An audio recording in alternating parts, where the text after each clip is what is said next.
სავარაუდო დარღვევებზე, როგორც მოისმინეთ, საუბრობენ პარტია ლელოში, ამბობენ, რომ თბილისში იყო გარკვეული დარღვევები, მაგალითად კონკრეტულ შემთხვევაში ერთ ამომრჩეველს 2 ბიულეტენი მისცეს. ლელოს ოფისში პირდაპირ რეჟიმში ადევნებენ თვალს საარჩევნო პროცესს იმ კამერების მეშვეობით, რომელიც საარჩევნო უბნებზე აქვთ დამონტაჟებული. კიდევ რა დარღვევებზე ისაუბრეს ლელოს წარმომადგენლებმა, ამას თამარ ციკლაური გვეტყვის პირდაპირ ეთერში. თამარ, გისმენთ. დიახ, შეგვიძლია ვთქვათ, რომ დღეს დილიდან, ფაქტობრივად დილის 8 საათიდან უწყოთ რეჟიმში მუშაობენ ლელო ძლიერი საქართველოს ოფისში და აქ პირდაპირ ეთერში ადევნებენ ასევე თვალს იმას, თუ როგორ მიმდინარეობს საარჩევნო პროცესში. ლელოს ლიდერები ამბობენ, რომ თბილისის მასშტაბით 582 საარჩევნო უბანზე მათ აქვს დამონტაჟებული შესაბამისი ვიდეო კამერები, რომლის საშუალებითაც პირდაპირ სიგნალი მოდის სწორედ ოფისში და პრინციპში შემიძლია გაჩვენოთ კიდეც ის ეკრანი, სადაც ადევნებენ თვალყურს ლელოს წარმომადგენლები იმ ვითარებას, თუ როგორ მიმდინარეობს საარჩევნო პროცესი თბილისის მასშტაბით. რაც შეეხება უკვე იმ ინფორმაციას, რაზეც საუბრობენ ისინი და იმ სავარაუდო დარღვევებს, რომელზეც საუბრობენ, დღეს მოვისმინეთ, რომ მაგალითად ერთ-ერთ დარღვევა დაფასებენ იმას, რომ ნაძალადევის 33 საარჩევნო უბანზე მათ წარმომადგენელს არ ეძლევა სწორედ საარჩევნო უბანზე კამერის დამონტაჟების შესაძლებლობა, ასევე დარღვევებზე, როდესაც არის საუბარი, ლელოს ლიდერი თაზო დათუნაშვილი მაისაუბრა ორჯერ უკვე მედიასთან ამ სავარაუდო დარღვევებთან დაკავშირებით, მათ შორის ამბობენ იმასაც, რომ მაგალითად მთაწმინდის ერთ-ერთ საარჩევნო უბანზე გაუთიშეს მათ კამერა და აღარ ეძლევათ შესაძლებლობა, რომ პირდაპირ ეთერში ადევნონ თვალყური, ასევე როდესაც სავარაუდო დარღვევებზე საუბრობენ მაგალითად იმაზე, რომ მათი ინფორმაციით და მათი წარმომადგენლების ინფორმაციით რამდენიმე საარჩევნო უბანზე ერთი და იგივე ადამიანს 2 ბიულეტენი მისცეს და ესეც არის დარღვევა, როგორც ისინი ამბობენ. საერთო ჯამში კი ლელოს ლიდერი ამბობს, რომ ათეულობით საჩივარი უკვე დაწერილი აქვთ მათ წარმომადგენლებს, თუმცა მაშინ როდესაც საუბრობენ დარღვევებთან დაკავშირებით, ასევე საუბრობენ იმასთან დაკავშირებითაც, თუ რამდენად მნიშვნელოვანია ის, რომ მივიდნენ მოქალაქეები საარჩევნო უბნებზე, დააფიქსირონ საკუთარი პოზიცია და გააკეთონ საკუთარი არჩევანი.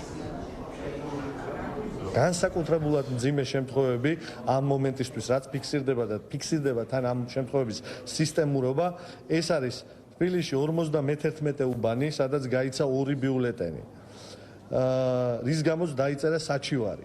სამგორში უკვე მეორე დაფიქსირდა მსგავსი შემთხვევა, ჯერ 37 უბანზე, მერე კი 51 უბანზე. ანუ ვლინდება ტენდენცია, რომ 2 ბიულეტენის გაცემა ხდება მათ ადამიანებზე და 2 ბიულეტენით აძლევენ ხმას. ამ დარღვევის სისტემურობა უკვე გამოვლენილია.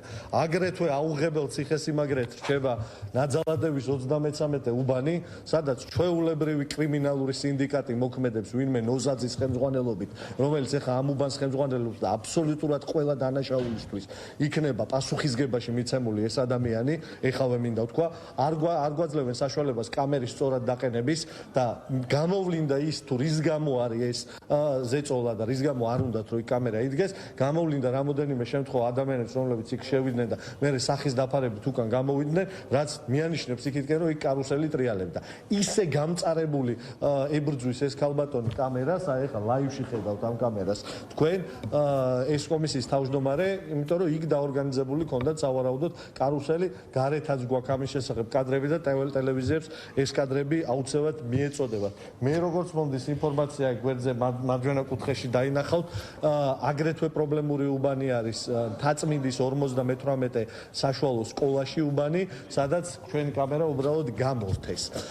მინდა საზოგადოებას ძალიან მკვეთრად უთხრა, რომ ჩვენ ლაივ სტრიმი, რომელსაც ჩემს უკან ხედავთ და კიდევ რამოდენიმე უბანი ამის გარდა, გაშვებული გვაქვს ტრადიციულად ძნელი უბნებიდან თბილისის. თბილისის ყველაზე მძიმე 10-12 უბანი არჩეული, სადაც ტრადიციულად სულ გაყალბება, სულ კრიმინალებით განან გარეთ, სულ პოლიციის ზეწოლა არის და შემჩნეული ამ უბანზე ტენდენცია დარღვევების და ეს კამერები დგას იქ. ქართული ოცნება ამ ტრადიციას არ არღვევს და ისევ ამ უბნებზე მიუხედავად კამერებისა არის პრობლემები. ყველა ამ უბნის მონიტორინგს ვახორციელებთ პირდაპირ რეჟიმში.